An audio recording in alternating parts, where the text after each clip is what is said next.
Hello students, today I am going to explain you second chapter of history, First World War and Russian Revolution. Listen carefully. The yearning of the Western European countries for expansion of the empire and acquire new territories resulted in these countries going to Asia and Africa. तो western European जो countries थी वो अपना empire वो expand करना चाहती थी, उसको बढ़ाना चाहती थी, इसीलिए वो एशिया और अफ्रीका तक पहुंची. Thus they established their colonies and expand their rule. Consequently, there arose a competition between European nation to establish colonies.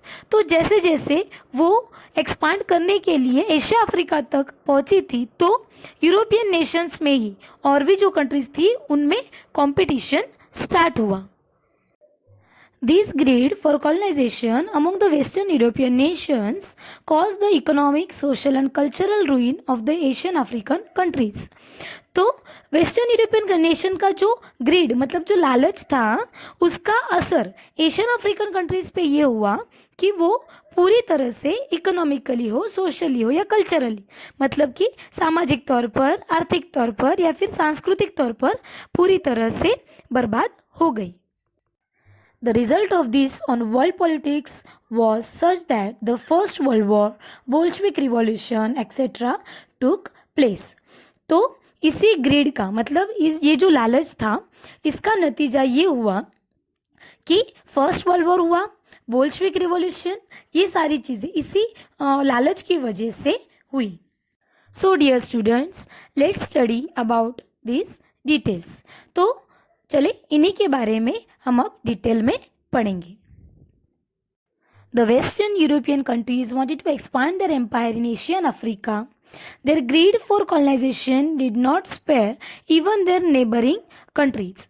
तो ये जो लालच था वेस्टर्न यूरोपियन कंट्रीज़ का वो इतना स्ट्रॉन्ग मतलब वो इतना चाहते थे कि उनका जो एम्पायर है वो ज़्यादा से ज़्यादा वो फैला सके, उसको एक्सपांड कर सके और यही लालच इसी लालच ने उनके जो नेबरिंग कंट्रीज़ थी उनको भी नहीं छोड़ा. Spain had taken control over Netherland, Belgium and Luxembourg. तो स्पेन ने जो है वो नेदरलैंड, बेल्जियम एंड लग्जमबर्ग पर अपना कब्जा कर लिया. Later on some of their provinces were captured by France. उसके बाद उनकी जो कुछ प्रांत थे, ऐसी प्रोविंसेस थी जिस पर फ्रांस ने अपना कब्जा कर लिया. When the Portuguese king died without tenure, Portugal came under the rule of the Spanish king because of his blood relation. तो जब पोर्तुगीज किंग की डेथ हुई किसी नेचुरल हेयर के बिना मतलब उसका कोई उत्तराधिकारी नहीं था तो पोर्तुगीज किंग का जो रूल था, जो पोर्तुगल था वो पूरी तरह से स्पेनिश किंग के अंडर आ गया क्योंकि स्पेनिश किंग का उसके साथ ब्लड रिलेशन था. So for 6 decades, the monopoly of establishing colonies in non-European countries was the Spain. तो 6 दशकों तक सिर्फ स्पेन ही ऐसी कंट्री थी जो वेस्टर्न यूरोपियन में उसकी मोनोपोली थी मतलब सबसे ज़्यादा वो स्ट्रॉन्ग था, सबसे ज़्यादा strong. Similarly, Italy and German states became the victim of the greed of France and Austria. तो इसी तरह से जर्मन और इटली भी जो फ्रांस एंड ऑस्ट्रिया का लालच था उसके शिकार बने. सो when the European powers were tightening their grip over the Asian and African nation, many of the European nations which had become free following the footsteps of England made many of the Afro-Asian nations their colonies. तो जैसे European powers पूरी तरह से अपना शिकंजा कस रही थी Asia और अफ्रीकन कंट्रीज़ पे तो वैसे ही यूरोपियन नेशंस के तब कुछ ऐसे नेशंस थे वो फ्री हुए मतलब आज़ाद हुए जो गुलामी थे और वो इंग्लैंड के फुट स्टेप्स पर मतलब उनके पद चिन्हों पर चलने लगे और कुछ एफ्रो एशियन नेशंस थे उन्होंने जो यूरोपियन नेशंस जो आज़ाद हुए थे उन्होंने अपनी कॉलोनीज़ बना ली. Colonialism in Asia. After strengthening its grip over India, England expanded its empire to Sri Lanka, Myanmar, Singapore and Malaysia. तो पूरी तरह से इंडिया पर अपना ग्रिप यानी कब्जा करने के बाद इंग्लैंड ने अपना जो एम्पायर है उसको और एक्सपांड किया, मतलब उसको उसका विस्तार और बढ़ाया। तो कौन कौन सी जगहों पे? तो Sri Lanka, Myanmar, Singapore and Malaysia. England entered China, और उसके बाद इंग्लैंड चाइना में भी घुस गया। But due to the opium trade between England and China, there were wars which came to be known as opium wars in history. लेकिन opium trade की वजह से इंग्लैंड और चाइना में बहुत से युद्ध भी हुए, और इन वॉर्स को अपनी हिस्ट्री में ओपियम वॉर्स के नाम से जाना जाता है। China lost this war and thereby lost 5 of its ports to England, where England could carry on their trade and thus expanded their empire. तो ये जो वॉर हुए उसमें चाइना जो वॉर था वो हार गया, और उसके जो 5 पोर्ट थे वो उस पर इंग्लैंड ने अपना कब्जा कर दिया, और उसी से अपना जो ट्रेड है वो कैरी ऑन मतलब स्टार्ट किया, और उससे ही अपना एम्पायर और ज़्यादा एक्सपांड किया। Then taking advantage of China's weakness, Japan, Russia, Germany, France, Belgium and America also acquired trade and political rights. China जो हार चुका था और उसकी कमज़ोरी का फ़ायदा उठाकर Japan, Russia, Germany, France, Belgium and America, इन्होंने भी चाइना में अपना ट्रेड बसाने के लिए या फिर ट्रेड बढ़ाने के लिए अपने पॉलिटिकल राइट्स स्टार्ट किए। Then enormous oil resources in the desert region of West Asia attracted the Europeans to establish colonies there. तो वेस्ट एशिया में जो डेजर्ट था, रण रेगिस्तान जिसको हम कहते हैं, वहाँ ऑयल रिसोर्सेज बहुत ज़्यादा थे, और उसी को अट्रैक्ट होके इंग्लैंड उस डेजर्ट में भी अपना एम्पायर बढ़ाना चाहते थे। देन इनॉर्मस ऑयल रिसोर्सेस, और उसकी वजह से जो England, Germany, Russia and America establish oil companies in Iraq, Iran, Kuwait, Saudi Arabia and Bahrain and made efforts to take care of their own interest. तो इसी तरह से जर्मनी, रशिया, अमेरिका, इन्होंने अपनी oil companies Iran, Iraq, Kuwait, Saudi Arabia और Bahrain में बनाई, और सबसे ज़्यादा इसकी कोशिश की कि ज़्यादा से ज़्यादा बेनिफिट उनको इस जो उन्होंने फैक्ट्रीज जो कंपनीज बनाई थी उससे उनको ज़्यादा से ज़्यादा फ़ायदा मिले, उसका वो लाभ उठा सके। ठीक है। Colonialism in Africa. The Dutch established its colony for the first time at the end of 15th century in South Africa. तो जो डच पीपल थे उन्होंने अपनी कॉलोनी पहली बार 15th सेंचुरी के एंड में साउथ अफ्रीका में इस्टेब्लिश की। After that England and France establish their colonies in Cape and Algeria in North Africa respectively. और उसके बाद इंग्लैंड एंड फ्रांस ने लगातार केप एंड अल्जीरिया पे भी अपना जो अपनी कॉलोनीज है अपना कब्जा कर लिया।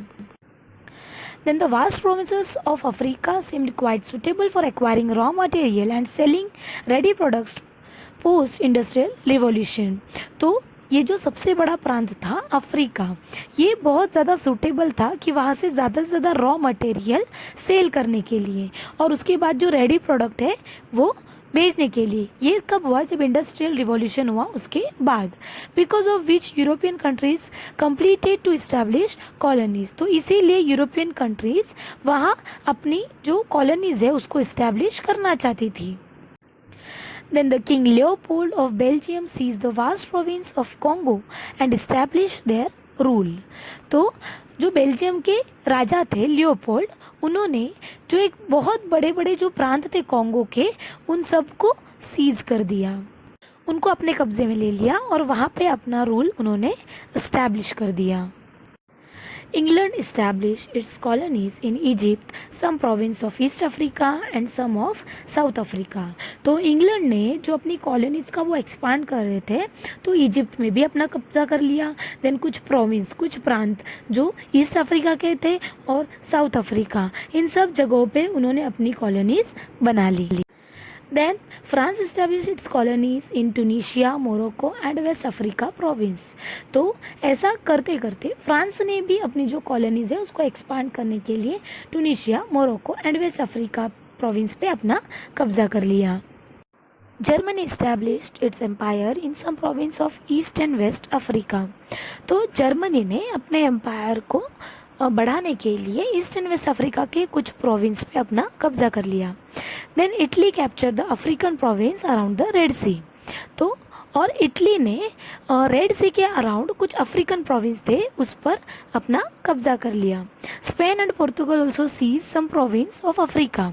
स्पेन एंड पोर्तुगल ने अफ्रीका के कुछ ऐसे प्रांत थे, कुछ ऐसे प्रोविंस थे, उसको पूरी तरह से सीज कर दिया। Then a conference for the European nation was held in Berlin. In the mids of this competition to establish colonies. एक कॉन्फ्रेंस मीटिंग बुलाई गई थी बर्लिन में, यूरोपियन नेशंस ने हेल्ड की थी, और वो तब बुलाई गई थी जब ये कॉलोनीज इस्टेब्लिश करने में सबसे ज़्यादा सारे नेशंस में कंपटीशन चल रहा था। Different African nations were divided among the European nations at the end of the conference। और जब ये कॉन्फ्रेंस ख़त्म हुई तो अलग अलग अफ्रीकन टेरिटरीज़ जो है उनको यूरोपियन नेशंस में अलग अलग तरह से उनके पार्ट्स मतलब उनका बंटवारा हो गया। Thus the colonial dominance of different European nations was established over the entire Africa। तो इस तरह से colonial dominance मतलब जो उनका दबदबा था यूरोपियन नेशंस का वो पूरे अफ्रीका में, एंटायर अफ्रीका में वो पूरी तरह से फैल गया। While on one hand the greedy European nations were trying to colonize various Asian African territories, on the other hand Germany and Italy had completed the process of its respective political unification। तो एक तरफ जब ये लालच जो था European nation में कि अपनी कॉलोनीज बढ़ाने के लिए, अपना एम्पायर एक्सपांड करने के लिए एशियन अफ्रीकन टेरिटरीज पे अपना वो कब्जा करना चाहते थे, तो दूसरी तरफ जर्मनी एंड इटली ने अपने जो पॉलिटिकल जो राजनीतिक जो रिस्पेक्टिव जो उनके प्रोसेस थी वो पूरी तरह से यूनिटी मतलब वो दोनों एक हो गए, उनका यूनिफिकेशन हो गया। Thus, the unified Germany plunged into the competition of industrialization, commercialization and colonization। तो ये जो यूनिटी थी जर्मनी और इटली के बीच में, ये दोनों जो एक हुए थे, तो इन्होंने ये जो यूनिफाइड होने के बाद इन्होंने क्या किया, इंडस्ट्रियलाइजेशन में, कमर्शियलाइजेशन और कॉलोनाइजेशन में अपना कंपटीशन मतलब अपना सहभाग दिया। Thus, this quickly changing global phenomena and exploited some of these countries politically, economically and socially, due to which their development had stopped। Thus, this had led to the first world war. तो इस तरह से ये जो competition बहुत ज़्यादा बढ़ गया था ग्लोबल लेवल पे मतलब पूरे वर्ल्ड लेवल पे, तो इसी वजह से पॉलिटिकली, इकोनॉमिकली और सोशली, सामाजिक तौर पर, आर्थिक तौर पर और राजनीतिक तौर पर ये जो डेवलपमेंट है पूरी तरह से स्टॉप हो गई, और यही कारण बनी सेकेंड वर्ल्ड वॉर का। Then factors that caused First World War। The First World War could be considered as one of the most heartbreaking and unforgettable event of the modern world। तो first world war जो हुआ था वो एक ऐसा war है जो बहुत ज़्यादा मतलब लोगों के दिलों को तोड़ने वाला, और ऐसा उसमें कुछ ऐसे इवेंट हुए थे जो हम कभी भी मॉडर्न वर्ल्ड के अकॉर्डिंग हम कभी भी उसको भूल नहीं सकते। Many factors were responsible for this। बहुत सारे जो फैक्टर्स थे ये इसके कारण बने। The First World War began on 1st August 1914। तो ये जो फर्स्ट वर्ल्ड वॉर है वो 1914 में 1 अगस्त को स्टार्ट हुआ। And Germany defeated France in the Sedan War, because of which France had to sign the Frankfurt Treaty। तो जर्मनी और स्वीडन के बीच में जब वार हुआ था तो जर्मनी उसमें हारी थी, तो और इसी वजह से फ्रांस ने जो है वो फ्रैंकफर्ट ट्रीटी साइन की थी। According to Frankfurt treaty, according to which France had to pay a war fine as well as give away to of its province। और उस फ्रैंकफर्ट ट्रीटी के अनुसार ऐसा था कि फ्रांस जो है वो वॉर का जितना भी फाइन है वो पूरा पे करेगा, और उसके अलावा उसके जो 2 प्रोविंस है लॉरेंस एंड एबेस्कस वो भी जर्मनी को दे देगा। तो जब फ्रांस हार चुका था और जब उसने फ्रैंकफर्ट ट्रीटी जर्मनी के साथ जब साइन की, तो उसको ये जो पनिशमेंट के तौर पर मिला, उससे वो बिल्कुल भी मतलब उसको लगा था कि ये क्या है, फ्रांस की बेइज्जती है। France had not been able to overcome this humiliation, तो उसको जो ये उसका इंसल्ट हुआ था वो सह नहीं पाया। दस the Frankfurt treaty itself was the cause of the first world war. तो इसीलिए जो फ्रैंकफर्ट ट्रीटी है वो भी एक फर्स्ट वर्ल्ड वॉर का एक कारण बनी। The end of war so the seed of the future war. और जब जो इस वार का जब एंड हुआ, मतलब जब ये वॉर ख़त्म हुआ, तो उसने अनदर वॉर, मतलब उसके बाद भी फ्यूचर भविष्य में भी वॉर होगा, इसका भी बीज बोया। मतलब क्या कि इस वॉर के बाद भी लोगों को, जितने भी लोग उसमें शामिल हुए थे, जितनी भी कंट्रीज शामिल हुई थी, उनको सेटिस्फैक्टरी, मतलब उनको सेटिस्फैक्शन नहीं मिला। तो अब हम देखेंगे जो जो फैक्टर्स फर्स्ट वर्ल्ड वॉर के रिस्पॉन्सिबल बने। देन फर्स्ट है economic factors. Economic factors, England had establish its vast empire in Asia and Africa in the 19th century. तो इंग्लैंड ने जो एशिया एंड अफ्रीका पे पूरी तरह से अपना एम्पायर, मतलब बहुत बड़ा एम्पायर वो बना चुके थे 19th सेंचुरी तक। It's exploited it's colonies economically and became rich. और जिन जिन कॉलोनीज पे उन्होंने अपना कब्जा किया था, उनके अंडर जो जो लोग आते उन सबको उन्होंने एक्सप्लॉइट किया, मतलब उन लोगों पे अन्याय किया, और उनसे जो भी वेल्थ मिलती थी उससे उन्होंने अपना एम्पायर जो है उसको रिच बनाया। Due to the industrialization and swift colonization, Europe required huge quantity of raw material. तो जिस तरह से एम्पायर जो कॉलोनाइजेशन हो रहा था, एम्पायर भी बढ़ रहा था और इंडस्ट्रियलाइजेशन भी बहुत ज़्यादा स्पीड से बढ़ रहा था, तो उस वजह से यूरोप कंट्रीज़ को बहुत ज़्यादा रॉ मटेरियल की ज़रूरत पड़ी। In the last quarter of the 19th century, Germany had started the competition to procure the markets in Asia and Africa.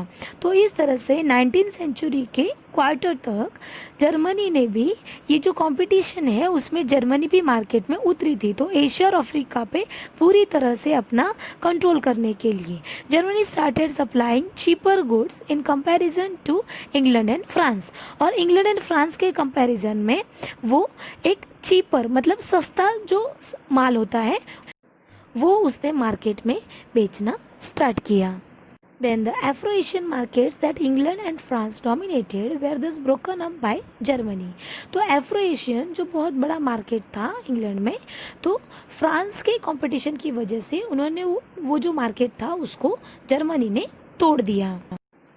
Then, consequently, there was an intense economic competition between Germany and England. तो इस तरह से इसका नतीजा, मतलब इसका परिणाम ये हुआ कि आर्थिक तौर पर इंग्लैंड और जर्मनी में जो कंपटीशन था वो बहुत ज़्यादा बढ़ गया। Then second factor is militarism. तो सेकेंड फैक्टर हम देखेंगे militarism. Military force was necessary and important for the competition that the European nations got into for expansion. तो जैसे हम लोगों ने देखा कि अपना एम्पायर एक्सपांड करने के लिए ये जो सारी कंट्रीज़ ट्राई कर रही थी, तो इसके लिए सबसे इम्पॉर्टेंट पार्ट था मिलिट्रिज्म, क्योंकि अगर वो एक दूसरे पे कभी आक्रमण कर दे या हमला कर दे तो उसके खिलाफ लड़ने के लिए सबसे ज़्यादा उनको मिलिट्री की ज़रूरत पड़ती है। तो सबसे ज़्यादा उन्होंने क्या किया, मिलिट्रिज्म मतलब मिलिट्री ग्रुप्स को भी बढ़ाना, उसको एक्सपांड करना स्टार्ट किया। England, France, Austria, Russia etcetera had begun expanding their military power. तो सिक्योरिटी के लिए उन्होंने इंग्लैंड, फ्रांस, ऑस्ट्रिया, रशिया ऐसे ऐसे कंट्रीज़ ने अपना जो मिलिट्री पावर है उसको एक्सपांड करना, उसका भी विस्तार करना स्टार्ट किया। While in countries like Japan, Italy and Germany, compulsory military training had started. और इसी तरह से जापान, इटली, जर्मनी जैसी कंट्रियों ने कंपलसरी मिलिट्री ट्रेनिंग स्टार्ट कर दी। Then the production of weapons also increase under the pretext of self defense. तो अपनी security के लिए, अपनी सुरक्षा के लिए सब लोगों ने जो वेपन्स है, जो हथियार या शस्त्र हम कहते हैं, उसका प्रोडक्शन भी क्या किया, बढ़ा दिया। Thus militarism got an impetus and military competition added to economic competition created a serious atmosphere of war. तो इस तरह से जैसे वो अपना मिलिट्रिज्म पावर जो बढ़ा रहे थे अलग अलग नेशंस, तो इस वजह से ये जो एनवायरनमेंट इस तरह से वॉर का पूरी तरह से बन चुका था। And it is to economic competition created a serious atmosphere of war. और ये जो एटमोसफेयर वॉर का बना, इसका एक कारण मिलिट्रिज्म भी बना। तो इस तरह से हम लोगों ने 2 फैक्टर्स इस पार्ट में देखे। तो आगे का जो एक्सप्लेनेशन है we will see in the second part of this chapter. Okay, thank you.